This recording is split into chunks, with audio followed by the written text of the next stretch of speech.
we went for diamonds. Our thinking was, diamonds, you dig, you get 2, you sell, you've got your money. Obviously, we started as brokers. And as brokers, what we were doing is we were glorified secretaries, if I can put it that way, because the clients would come from wherever that they come from, overseas, and they don't have a license to trade in South Africa. So we have a license to trade in South Africa. So we would take them to all these places where diamonds are sold, and we would sit there and look pretty while they go through their diamonds and buy the diamonds, and they go off, and that was it. And they give us our 1% commission of whatever that they've bought, and that didn't sit very well with me. So diamonds and mining were never things that we aspired for, because they were not in our environment. And I'm thinking, I'm an optometrist by profession, by the way. I'm thinking, if these men can do this, so can I. Diamonds it is. Ladies and gentlemen, fellow entrepreneurs, we welcome you to Sedfa podcast, where we're going to be talking everything to do with a girl's best friend. You guessed right, diamonds. Diamonds are a woman's best friend, and as we wrap up what is known to be a Women's Month in South Africa, we've got nothing but the best to share regarding that information. I am joined by an expert in the field who has ample knowledge, and we're going to be sharing, we're going to be learning, and I'm excited to introduce her. As Khomotso, welcome. Thank you so much. I feel so honored to be part of this conversation, because I think it's something that we really need to talk about, especially as ladies. My name is Khomotso Ramodipa, and I am representing Thari from all the way the end of South Africa, Northern Cape in Alexander Bay. It's really an honor, and I thank you for inviting us. It's lovely to have you, and thank you so much. Well, we all know that Northern Cape, it's a province that is known for discovering diamonds. I mean, there's history regarding where the origin of diamonds was first discovered. And at the end of the day, it's best to have the best of the best. And why not have it from yourself? Ladies and gentlemen, As Khomotso is a representative of a cooperative. And we've celebrated Cooperative Month this year, where she was also part of the exhibitors at the International Cooperatives Day. And there's a lot of takeaways from her that she will be unpacking as we converse. I want you to tell the viewers about the cooperative. How did you establish it, and why mining? I mean, this is male-dominated sector. I think, Sharon, the first place to start is why we got into this industry in the first place. With the dawn of democracy, when everybody was rushing to be a BEE of this and a BEE of that, we also didn't want to miss the boat. So we got into chasing mining. So we started looking for gold mining, and we soon realized that we won't realize our profit soon, because gold mining is a long-term thing. We thought diamonds will be it. So we went for diamonds. Our thinking was, diamonds, you dig, you get 2, you sell, you've got your money. That was our initial first impression. We didn't know much. So, but we soon realized that for us to be in this industry, we need to educate ourselves. So we forgot about the mining part, and we thought, rather, let's learn about what diamonds are and how to evaluate them and what the industry is about. And we realized that there actually are no women. The people that were teaching us were men. And obviously, we started as brokers. And as brokers, what we were doing is we were glorified secretaries, if I can put it that way, because the clients would come from wherever that they come from overseas, and they don't have a license to trade in South Africa. So we have a license to trade in South Africa. So we would take them to all these places where diamonds are sold, and we would sit there and look pretty while they go through their diamonds and buy the diamonds, and they go off, and that was it. And they give us our 1% commission of whatever that they've bought. And that didn't sit very well with me. It really did not sit very well with me. And I was thinking, they are buying millions and millions of dollars of these diamonds out of our country, and all I'm getting is crumbs. Why is that okay? You know? So we then took a decision that we need to be part of this industry in a meaningful way. Not on the sidelines, but we need to be stuck in and start doing the work. And so we went, got our certificates to know how to evaluate. So the challenge then came in having the millions to buy the very diamonds that we are evaluating. So the journey is really long. What an interesting story. And it's filled with resilience, with inquisitivity, and I guess what is important, which I want to emphasize to the viewers, is you need to do research. That is important. And you also need to capacitate yourself. Don't get into a sector just because you've seen a gap, but rather be an expert. So I believe that was an opportunity for your cooperative to unlock many opportunity in your growth, because you were able to see that there's a gap. Ladies are few in the field, and there's more that you can get. And also perhaps look at the value chain. Yeah. And I think also, Sharon, to take advantage of the fact that you are a woman in a male-dominated space. It's got its disadvantages, obviously, because, for example, you are undermined. You are not necessarily taken serious. But if you are able to demonstrate that you are a force to be reckoned with, then things start falling into place. So, for example, De Beers needed to comply with the regulations, and part of their compliance was to create entrepreneurs that would be able to be part of their social responsibility program, if I can put it that way. Okay. And their program was really robust, because we were identified as one of the companies that should be benefiting from their program, and it involved business acumen. You know, you need to understand your figures. You need to understand your cash flow. You need to understand what your business needs to be sustainable. Personal development, industry knowledge, and exposure to a certain extent to outside markets. So that was really interesting. That was how we benefited being women in this industry. As Khomotso, I want you to take us a few steps backwards. You got into mining and you realized there's more that you can offer together with the identified ladies. Was this something that you've always wanted to be in? What drove the passion? So, like I said, it's not necessarily what we wanted to be in, because we just wanted to be in mining because everybody was going into mining. But when you grew up, is it something that's where I'm trying to get at? Oh, dear Take you me. back. No.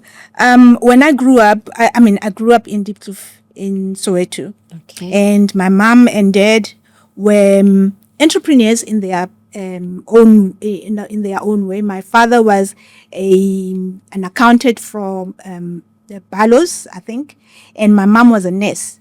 But on the side, they were hustlers. My father was a building contractor. My mom sold anything and everything that she could put her hands on. So we grew up in an environment of business, an environment of you can't sit on your hands. If there's an opportunity there, take it. So diamonds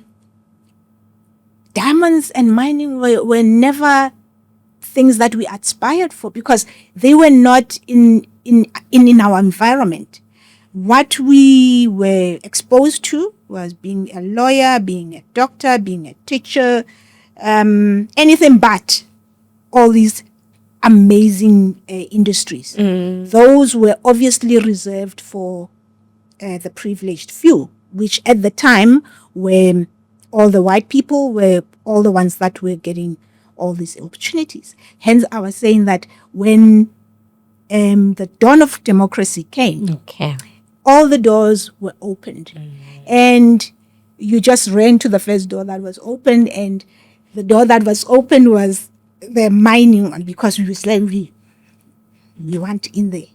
So that's how it started. And if I can tell you a funny story, I don't know if my sister will approve of this, but our first exposure to diamonds was after trying to chase the gold mining, and we realized that's a long-term thing, we veered into diamonds. And this old man came and said, I've got a mine in Bloemhof. I've got a mine, I mine diamonds, and I can show you the diamonds that I'm mining. This is just a sample of what I'm getting out. Okay. And he took out a matchbox. And in this matchbox were tiny little, you see these diamonds that are here? Yes. Tiny little diamonds. And I was looking at this, and I'm looking at this old man. He's wearing this jersey that's sitting like this. And I'm thinking, I'm an optometrist by profession, by the way. I'm thinking, if this man can do this, so can I. Diamonds it is. So that's how we got into diamonds. We drove all the way to Bloemhof, and when we got there, he showed us 1 hectare. 1 hectare, that was his land. That was his mine. If you put a proper machinery, if you put a DMS machine, it will occupy the whole hectare. So where do you mine? You're sitting on the mine. The equipment is sitting on the mine. We were so irritated, and we thought, no, man, there's a better way of doing this. Let's just follow the proper channels and do things properly. Then that's how our real journey into diamonds started. Okay. So, All right. So you're following the proper channels now. Take us through the proper channels that you need to comply with. okay, so first of all, if you have to identify what part of the industry do you want to be in. Do you want to be a dealer? Okay. Or do you want to be a manufacturer? So if you want to be a dealer, all you need is to be compliant with, have your documents. You register your company. You must become compliant with SARS. You must be compliant with CIPC and all of that. And then you have to register with the regulator. A South African Diamond Precious, oh gosh, I can never get it right. But the regulator is the one that you need to comply with. The diamond regulate, the mineral and a precious metal regulator, you need to comply. You need to register your company so that they can give you a license to be in the industry. I'm going to interrupt you there. Which department is it, the regulator? It's it's a DMR. Okay, Department of Minerals Yes, Department and Energy. Okay. Yes. You see, you guys keep changing. Today you are DPMR, tomorrow you're SADP. Today you are CEDA, tomorrow you are CIFDA. So as long as we are complying, that's the most important thing. You need to know what department you need to be compliant with, and just do the right thing. So, and then after that, if you want to be a rough diamond dealer, you need to have a rough diamond license. Okay. So you need to go to school. There's courses that are being offered where you can, sometimes it's 6 weeks, sometimes it's 6 months, depending on the depth that you want to get into. And then you get your license. Once you get your license, then you are able to handle the rough diamonds. Okay. Without the license, it's illegal to have rough diamonds in your person. So that's the compliance that you have to have. Okay. And then now you've got your documents in place. which business entity did you register? Initially, we were SEC. Okay. We were SEC, and because we were thinking, as a PTY, there's a lot of regulations and hoops that you need to jump. So we were still a small entity, and I guess we were still learning about the industry. Okay. So we came in. It came in small. So we were brokers. Okay. We did not have. We had a small office, so we did not have a manufacturing space. So we just had a dealer's office. Okay. And soon we realized, when we realized what the diamond industry had to offer, then we had to change our mindset, stop thinking small, and really start thinking big. Where we land is something else, but our dream must be as big as possible. Yeah. So we aimed to have a manufacturing factory, and we managed to get that. While still being a CC at Lowe's Corporation. Yes, while still being a CC. So, my partner Joe was working as a manufacturing manager for one of the big diamond companies, and she learned all she could. And then while she was working for that company, we were able to learn, like be mentored by that company. Okay. So from getting as much information about manufacturing, remember, none of us were in that space. Yes. So we were able to get as much information about manufacturing, about running that business, manufacturing business. Then we broke free. When we broke free, that company, after 2010, closed shop because of you remember that the financial crisis that the whole world went through. Unfortunately, they had to close. But the sad thing, I think that's one of the passions that we had, because that company employed 60 of locals, most of them youth. And after the 2008 financial crisis, in 2010, the company closed. And all those kids were left without a job. And these were kids that Joe had to go and recruit. And now they are looking at her and saying, what do we do now? Unfortunately, most of them went and worked for ShopRite checkers. Some were staying at home. Some went on drugs. Unfortunately, it was a sad situation. And we thought, we can't just sit back and watch this.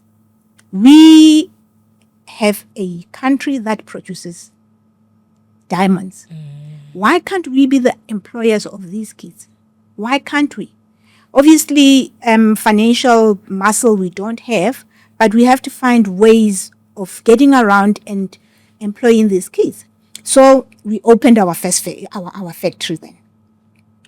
Opened our factory, and we went and looked for those kids. Oh, man. So we managed, at the time, we could only take 3 of them.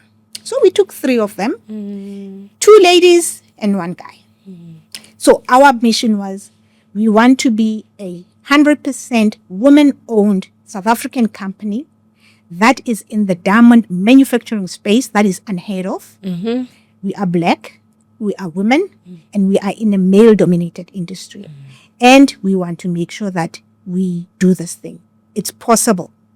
We managed to open a factory, employed the 3 employees from the previous company that were now sitting at home and not having a job. So the plan was that all the 60 are going to come back. One way or another, it might take us however long, but they will all come back home. So we established our company. And the culture of our company was such that we wanted it to be a home. We wanted it to feel, we didn't want people to feel like they are going to work. We wanted people to feel that they are coming to a place of learning, to a place that is warm and welcome. So we had an open door policy. You come in, whatever problems that you have, you say, and if we're able to help, we help. If we're scolding, we scold you and say, you don't do it this way, we do it that way. Toughen up, let's go. This is our company. It was not just my company. It is your company. Yes. So you contribute in us growing. So that's how we built our community. And our mission is still the same. It's not changing. The economics may change, but the vision is still the same. I just want to highlight one element that you spoke about and which a lot of entrepreneurs miss. People get employed and all they focus on is, let me do my job and get paid and go home. But when you are embraced and meant to be given a responsibility that the success of this organization or this company is as important as what you put in, then it also give them that responsibility to say, I need to own up to my ensuring that I do excellent and I give up all the best that I need to, because they now see the value that has been given to them. And also, if you give them what the company is about, if you share the vision of what the company is about, if you share with them that we are here and this is where we're going, and this is how you are going to contribute in us reaching there, then it's easy for you to tell them that this is what you need to do today, and you will not get any resistance because you've got buy-in. And also, in terms of maybe some people will disagree with me, but if you sensitize the people that you're working with about the finances of the company, that this is our commitment, this is how we are making money, and this is how we are going to profit, and this is how we're going to lose, then they understand. I remember there was one girl, she was busy polishing the stone, and she was talking to herself, manga yenza mistake lapha la siluza imali. And she was not aware that I was standing not too far from her. She was physical. Manga mosha lapha la siluza imali. So she's not saying the company is going to lose money. She's saying sizo lose money because she feels like she is part of this. It's her contribution. So yeah. So we've got a co-op now. Yes. Who are the members? Are you empowering local people? You spoke about those that knows the technicality of mining, the diamonds. Yes. But the owners of the co-op, who are they? Okay, so the owners of the co-op, 2 are locals, and 3 are from Joburg. So the idea is, the idea of being in a co-op is, I think you need people that are like-minded so that the co-op can grow to be this monster that really delivers not just financially, but also impacts the community. I think you were also challenging the status quo. A lot of cooperatives are there as projects. That's the thing. That's the thing. From the conference that we attended in Sun City, I think that's where it became clear. It became clear. I mean, I looked at the cooperatives that were around, and I don't know if I'll be punched for this, but they fitted the perception that we have of cooperatives. If you call a lay person and say, what do you think of a cooperative? What do you think they're going to say? They're going to say, oh, cooperatives, they do vegetables, they do sewing, That was our understanding of a cooperative. And now I know that is not it. A cooperative is so much bigger, and if it's nurtured and information is put out there as to what the cooperative is trying to achieve, I promise you this country would fly. Because we have so many, there was a lot of people that are willing to work, but the vision is here. The vision is at a cooperative level, if I can put it that way. Like, there's very few cooperatives that are out there that are thinking global. They are thinking, in my village, we have a bunch of potatoes that we can sell to Pick and Pay. That's it. As long as they're able to supply to Pick and Pay, they're done. That's my opinion. I might be wrong, and I stand to be corrected. But as I go into the cooperative space, that was my mentality. And this is, I promise you, the mentality of everybody out there, or maybe 80% of the people that are out there. So we need to change the face of what a cooperative is. True. We need to redefine the meaning of cooperative, and we need to put energy into what cooperatives can achieve, because cooperatives can grow communities. It's definitely growing Northern Cape. It has to. It has to. Once done. Yes. Once done. I seriously don't think we post apartheid time. I feel that we've had an entitlement mentality where the government has to do everything for us. When you are not able to feed your child, you say government. When you're not able to go to school, you say government. And you don't check yourself, or, okay, I'm sitting here.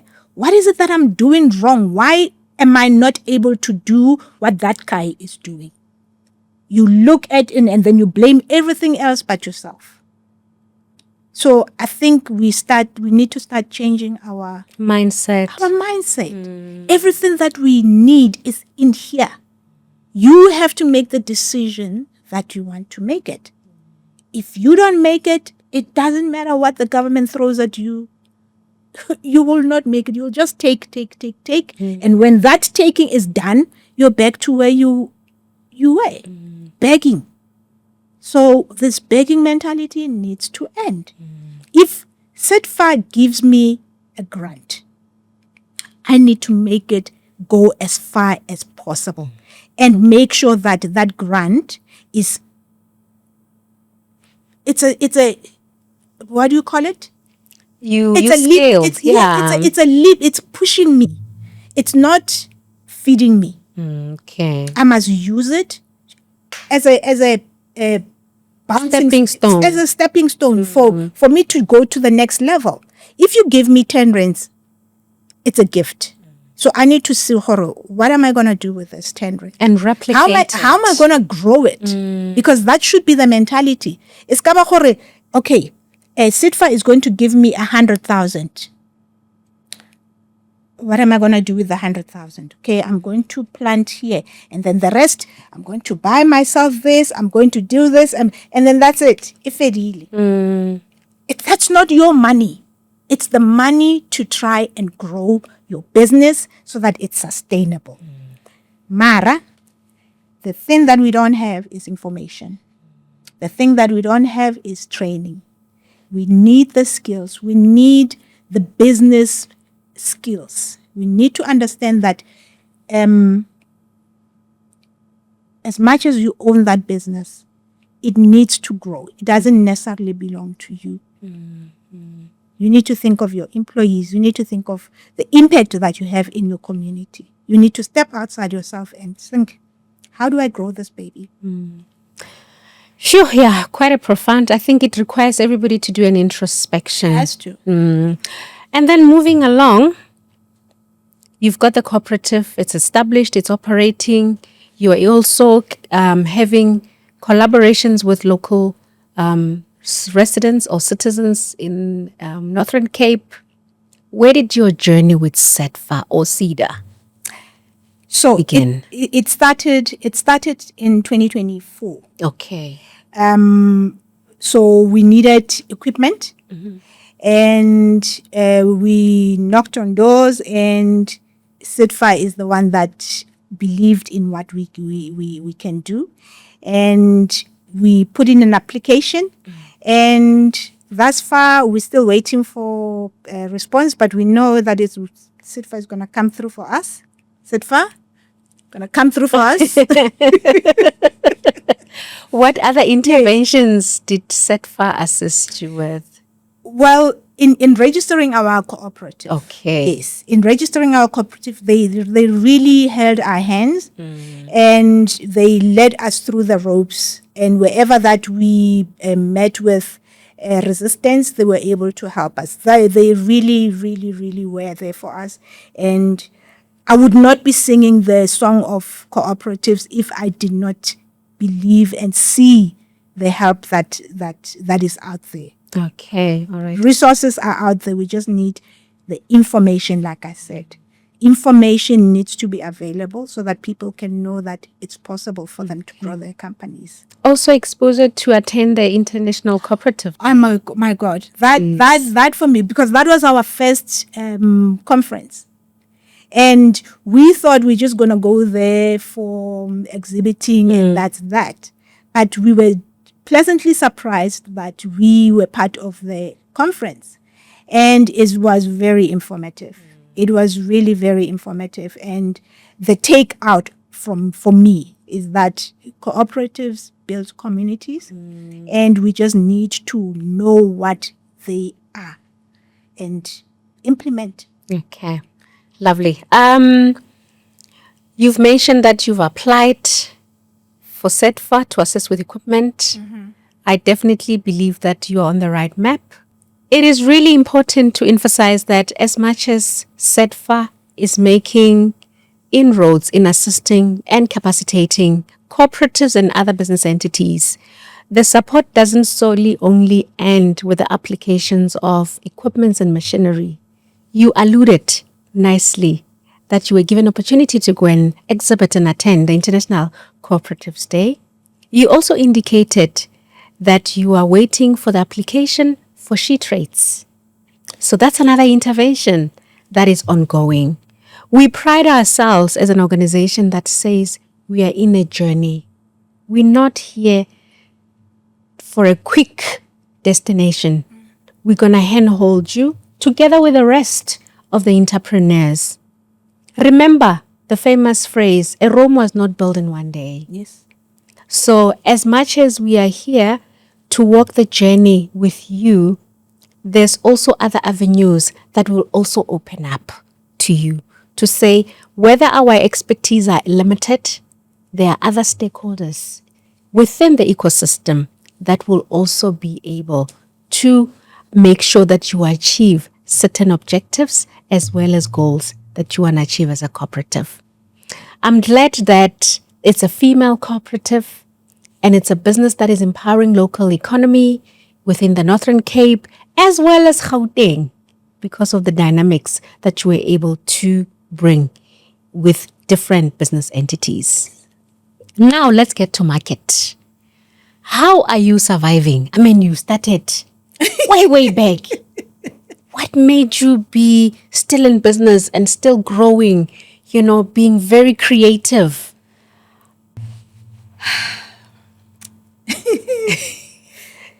I like this word pivoting because when you're in trouble, you need to sit down and assess. Yes. And say, okay, what avenues and options do I have? Do I turn right? Do I turn left? Let me look at this industry wholly, not just with a tunnel vision, like look at the whole industry. What does it have to offer? That's how we came about with From Mine to Finger, because for us, it then introduced the jewelry arm of the business. Okay. So what we have done is we are doing bespoke jewelry. So bespoke jewelry means that you don't get it from the shelf. Like you don't go into the shop and say, I want that one. No, we sit down with you and say, okay, Sharon, what would you like? You say, oh, I would like some earrings. I would like a necklace, but I'm not sure, Manhore, which kind do I want? And then we walk you through what we have to offer. Like we show you different designs, like maybe what kind of person are you? What kind of personality do you like? White gold? You do like platinum? And we educate you about the kind of minerals that we are going to use. I'm going to disturb you there Yes. before we lose this. So this is something that is unique.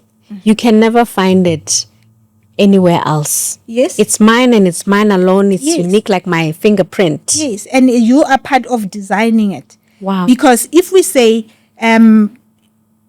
like these earrings, you say, oh, I like these, but how about you introduce this color and that color and that color? And you've then got different colors in diamonds. We've got different colors in diamonds. We've got different, and we don't just incorporate diamonds. Like you can have diamonds as your main building character, but you support it with other precious gems. Like you can put in your rubies, you can put in your amethyst, you can put in whatever semi-precious gems that can go, that will make your piece look amazing. So we look at you as a person, say, okay, what kind of, when were you born? Maybe we incorporate your month into, now we're giving away trade secrets. So, but we look at what your desire is, what is pushing you to, buy this item. Okay, so if I want to buy from you, Yes. I can't get it at retail stores. So, right now, we are in collaboration with the Foschini Group, Okay. but it's for specific items.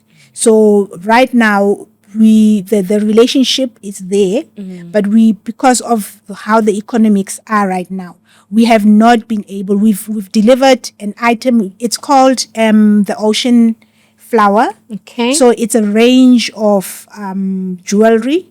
It's pendant, it's earrings, it's ring. So the Ocean Flower is based on Mandela's legacy. So naturally, when you polish a diamond, especially if you're doing a round cut, the number of facets are 57. So what we have done is we've introduced 10 more facets to the cut to make it a special cut. So that cut you will not find anywhere else because it's patented. So we got those diamonds from Alexander Bay. So they come from the sea, hence ocean diamonds. Hence Ocean Flower. So the diamonds come from the sea. The gold comes from local. It is cut and polished by us. So the whole story encompasses where the diamonds are coming from, who is cutting them. So when you buy that item, it's got our story in it. It's got the story of the Foschini Group in it. So that is the project that we were working on with Foschini Group. So it's something that we are nursing and we are venturing into. So when you're looking for something that is by us, that is one of them.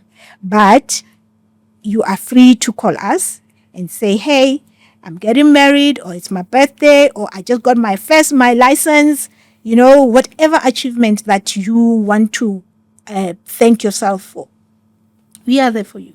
So we spoke about an opportunity that you're currently having with Foschini Group. Was this something that you did on your own? Number one. Number two, was there any other support that you got from other government organizations? So in terms of opportunities, during COVID, we, private companies, they have the CSI programs. Yes. Where they have to give back to community whichever way. Yes. So we were a beneficiary of one of those CSI programs. Okay. So a program from ENCA and there's another company that came through and they did a profile on our company. Awesome. And They featured the stuff that we have, the cutting and polishing. I mean, the whole story of where we are coming from. And I mean, I have to say myself, it's a heartwarming story. Two sisters from Soweto now being able to employ 12 youngsters from the same environment, and in a male-dominated industry. We are the first Black-owned worldwide that had a diamond manufacturing factory. And we were featured based on that. And that really, it was aired internationally. And because of that, we were getting requests from international companies that they would want to collaborate with us on designs, on, like we cut and polish stones and send them. And then along with the story of our development of how we came about, they use that to sell their diamonds. Because it also says that diamonds do good. They change lives. And they definitely have changed our lives. And they impact communities. So because of that, we got a lot of exposure. And so we were able to go and exhibit in Hong Kong since 2000 and, I forget, but it's been a while. So State Diamond Trader is now celebrating their 10th year of exhibiting. So of the 10 years, we've exhibited, I think, 6 years of that. Wow. So the 4 years after COVID, it was a little bit difficult for us to go and exhibit. So, and that was made possible by the intervention of DTI. So for a few years, they were able to sponsor us because to have a booth there is very expensive. So they were able to cover that bit. And then as we grew as a company, DTI could only give so much as per regulation, and we were able to cover that. But that really gave us the exposure that we needed. But it also exposed us to just how women are not there in this industry. We were the only women exhibiting in those the expos, to an extent where the people that would come and buy, they would ask for our boss. So, yes. So where's your boss? Or, we like, we are the bosses. And they were amazed. We are women, so what? Okay. Beautiful story. I just wanted to also give another reality. As much as we've heard the positive and a little bit of challenges here and there, you reminding me when you say, where's your boss? To ask you this question. How are you handling,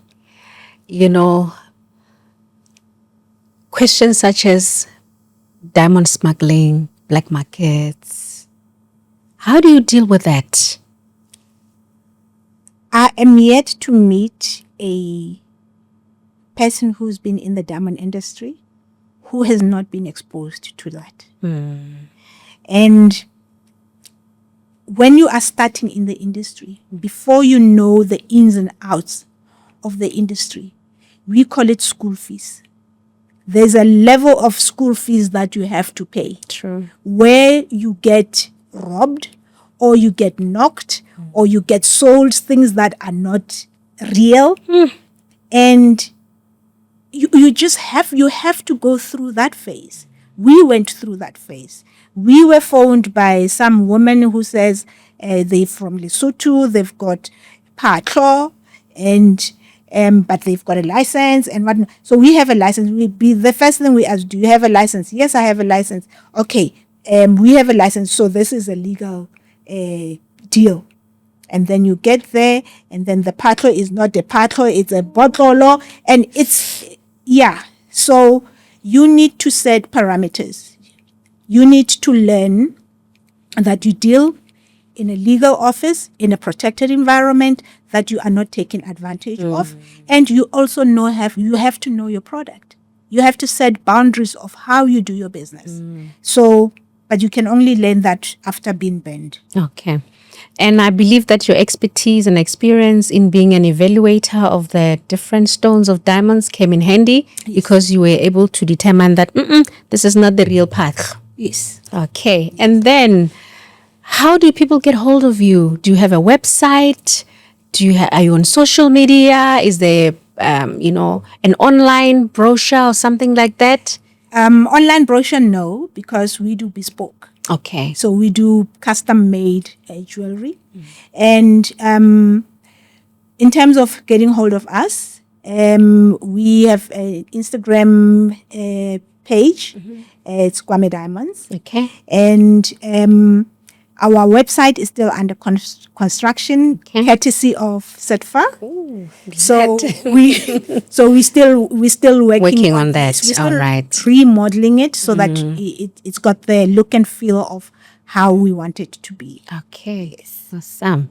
I'm glad to hear that there's more intervention behind the scene that Sedfa is assisting your cooperative with. And as we are about to wrap up and close, what advice will you give to aspiring entrepreneurs that want to enter into the sector?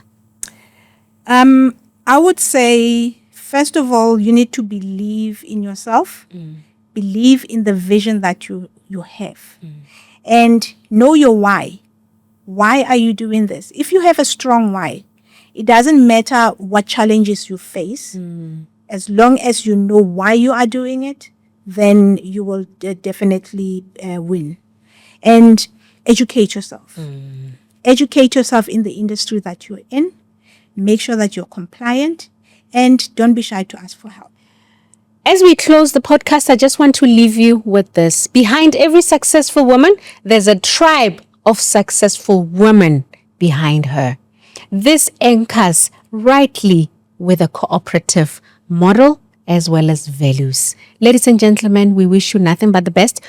Do not forget to follow us on our social media, Sedfa_DSBD, on Facebook, on X, on Instagram, as well as TikTok. We love you and we wish you nothing but the best. Signing off, Sharon Mohali.